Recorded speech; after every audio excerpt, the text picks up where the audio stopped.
Hello, everybody, and welcome back to the Free to Play. So, we're gonna get started here with a couple of things. First, what episode 111? I think. Yeah, episode 111, like almost quadrupled my normal views. Um, so I would love to know from you guys, the viewers, like why did that get more videos? Is it because it was a shorter time? Like, do you want my videos to be shorter? Did I talk about a topic that people were interested in? I don't know why it was such a big success, but my viewership shot up. It could have also been because it was during a time when people were home with nothing to do, and so people just had more time to watch. That's a factor too. But I would love to know because I want to know what I can do to make my videos better. Um, Obviously a big step that I want to do is getting like um the thumbnails, getting those to be more eye-catching than just a random screenshot from the video. That's something I just have to research. I don't know how to do it. I understand it's probably not that complicated to do, but that's adding more time onto an already time restrictive schedule currently to not only record the video, edit the video, upload the video. Um, that's quite a bit of a time commitment for somebody that's working full time and after work coming home and spending time with family and doing all those things. So, um, that is something that I want to work on as the channel grows and develops, and maybe finding like a quick, easy way to do it. If anybody has any suggestions, would love them in the comments as well. But yeah, let me know in the comments what about episode 111 was so appealing that it was able to draw in your view if you were one of the people that watched that particular episode and are still here.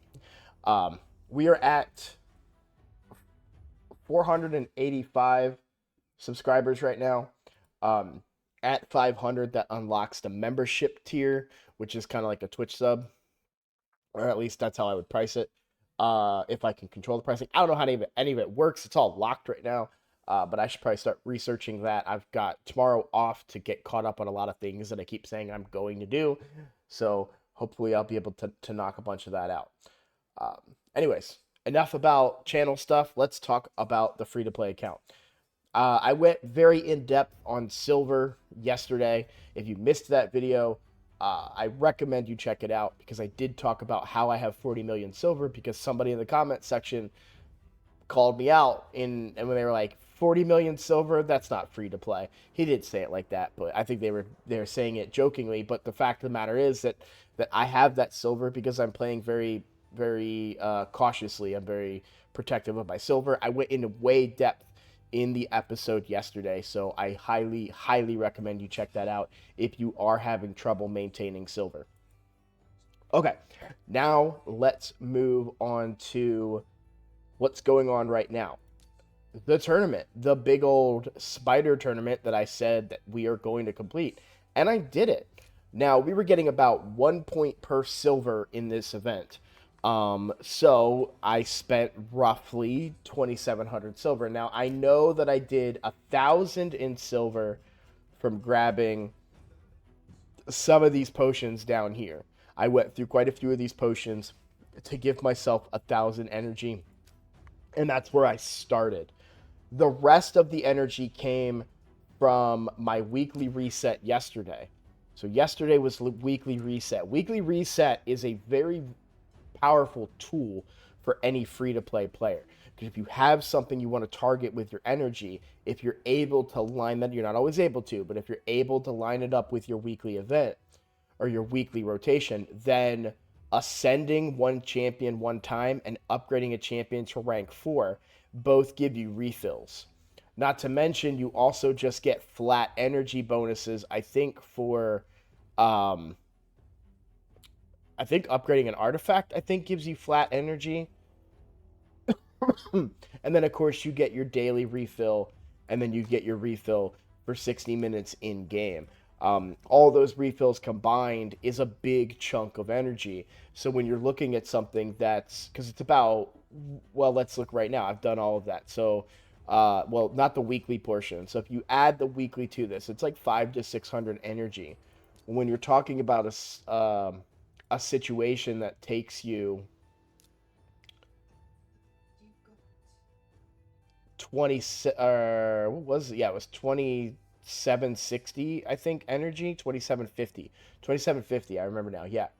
Um it's a great opportunity to get a big chunk of that done, and then you just have to be active using your energy when you can. But if you do your daily resets combined with your weekly, that's enough energy to get it done. And I timed it out just right. We've got 10 hours left.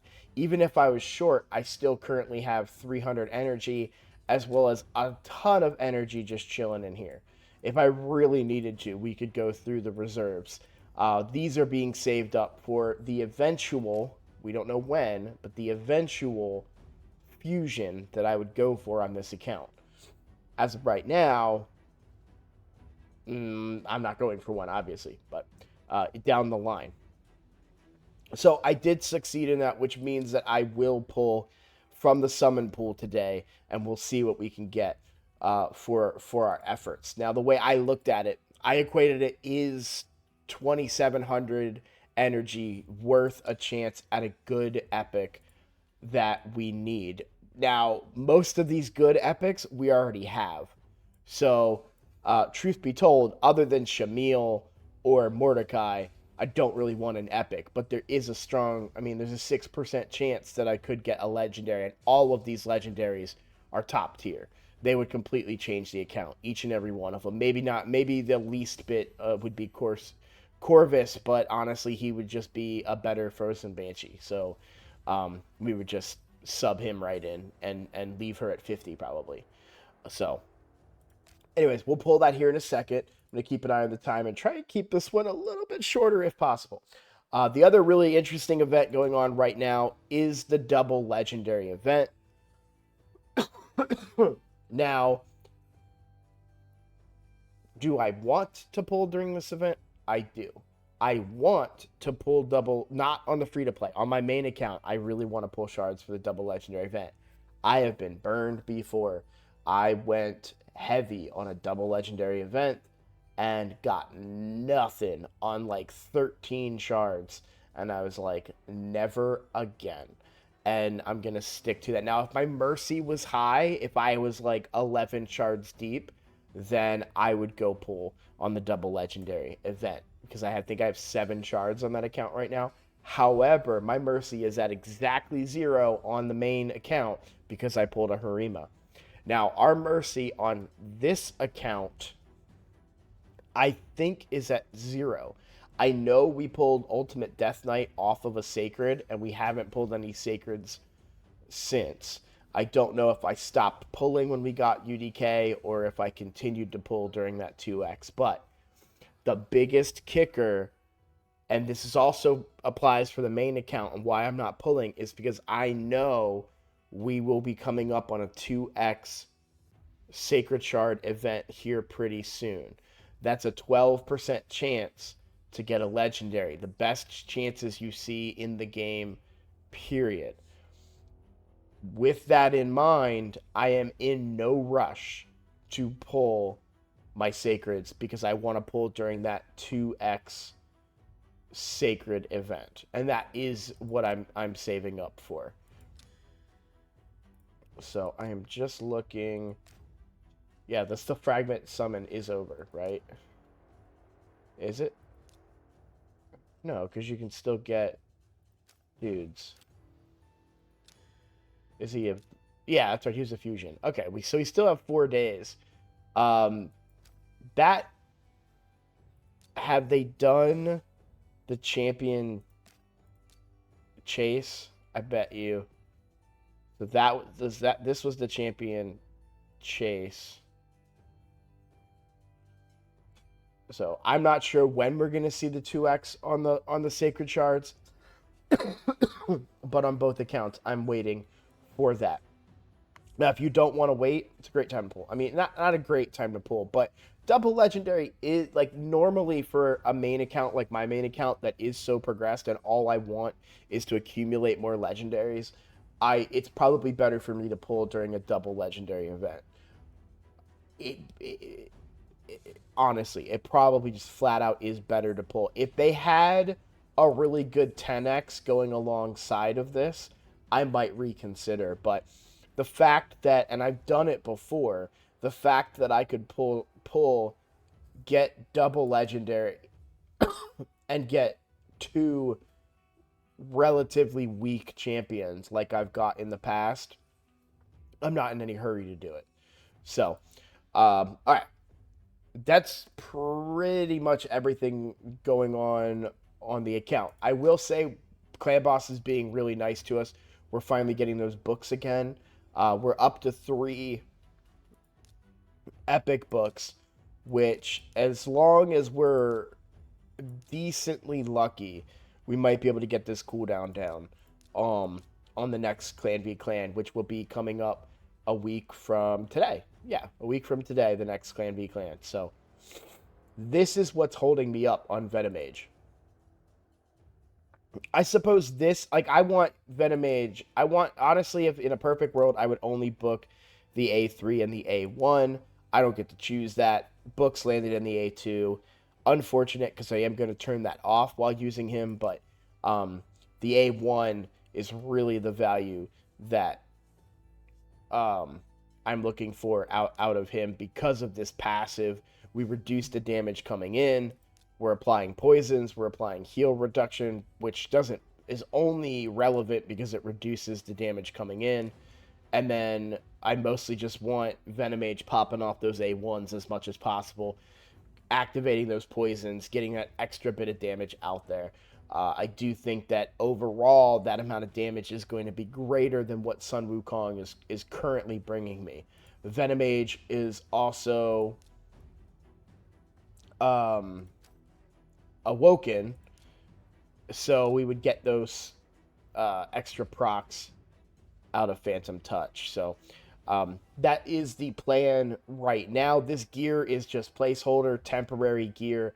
I will need to do a big gear rework once that Clan Boss team goes live. I would likely do that during Clan v Clan, where I can spend that silver and not I can spend all that silver while also getting points for Clan v Clan. So it all depends on how the books fall, and I'm being super patient with that.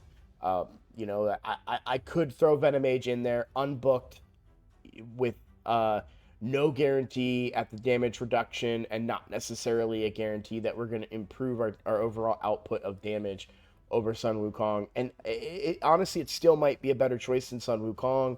Those procs on that A1 are going to be quite valuable, but I am being very conservative and patient and a little bit lazy, I'll admit, right? So that's what's going on the account. We've just been waiting on those books.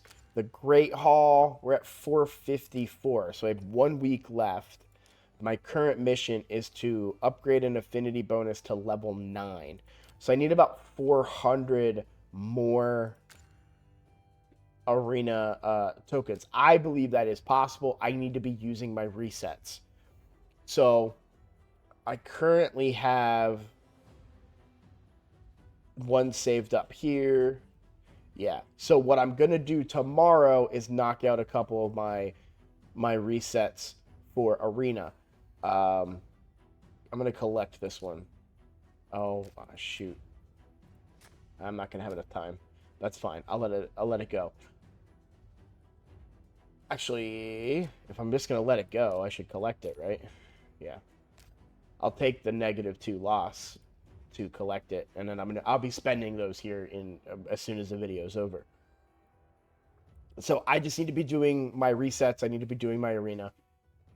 I managed to hit gold 2 at last season.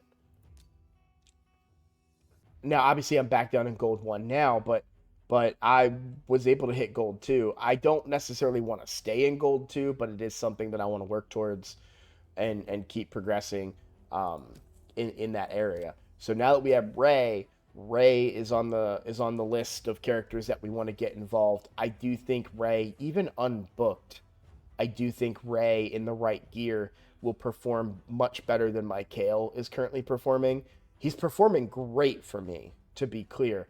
But I think Ray brings, not only would she bring the damage output equivalent to or better than Kale, but also bringing that crowd control. So even if she doesn't kill anybody, which sometimes Kale doesn't,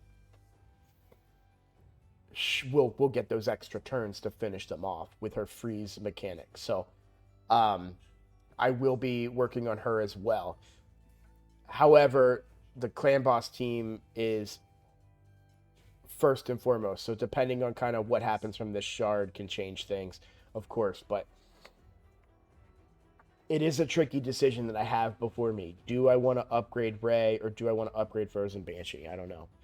Now let's talk about the last thing I want to talk about before I open up the shard. The artifact enhancement event, I'm going to go for it. It's a lot of points, but I also have a lot of silver and I have a lot of gear I want to level up. So there's no reason not to go for it. I'm going to do it tomorrow while I'm off. And you can see I've already made big chunks in it. But yeah, if I'm just going to burn through some silver and get these 10 prism crystals. However, it is important that we talk about the Dungeon Divers event. I do not think I'm going to be able to do the Dungeon Divers event.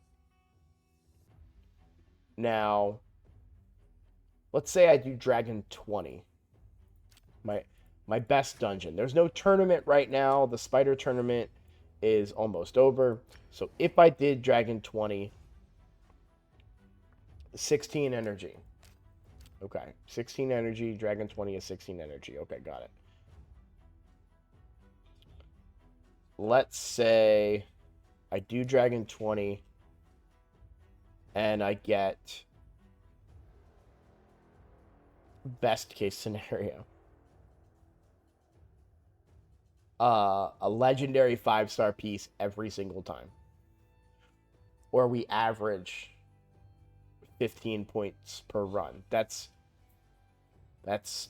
a little under 1 point per energy.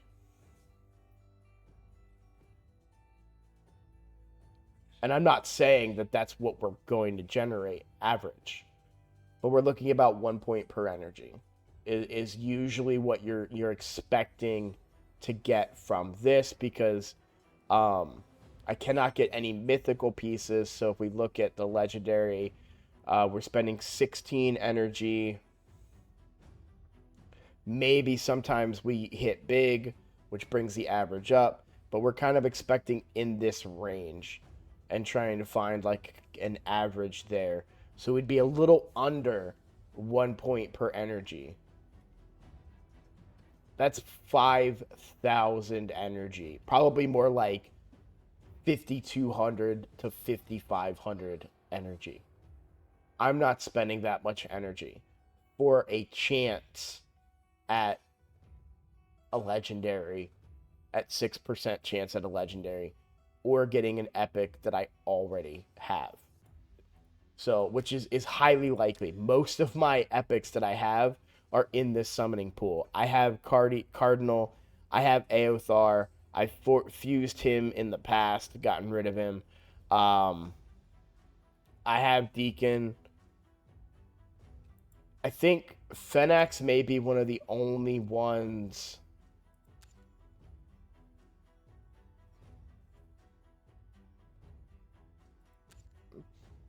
that I might be interested in. Because he does bring that decreased speed and that block buffs and block active skills, which could be valuable for me in other areas of the game. Talia doesn't bring bombs, does she? She does. I never knew she brought bombs. I got her as my free champion when I first started. She was my free epic when I first started my main account, and I never used her because, you know, I look it up and they say, oh, she's not good. Looking at her kit, though, she would have been a fine, and not, I didn't know better, but knowing what I know now, she would have been a fine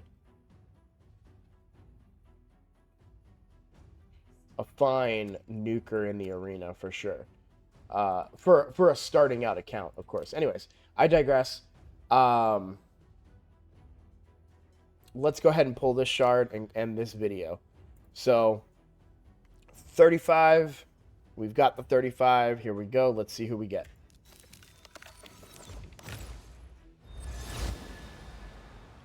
Candlehead. Okay. I don't know her kit that well. HP burn on the A1. We've got plenty of burners. Decrease attack on the A2. I have plenty of decrease attack champions. This doesn't make sense. I want to point out that this kit doesn't make sense to me. So she has the chance of putting an HP burn off of her A1 that you need accuracy to land. Okay? The decrease attack buff cannot be resisted if they're under an HP burn. I guess other HP burns would make her viable there, I suppose. Okay, that is, if you look at it from that perspective, in my mind, I'm like, if she needs accuracy to land the HP burn, then she's going to have the accuracy required for the decreased attack anyways. But if you have another champion with really high, then perhaps accuracy to land their burns, then she could rock less accuracy. Weak version of strengthen, and it's protected. Interesting.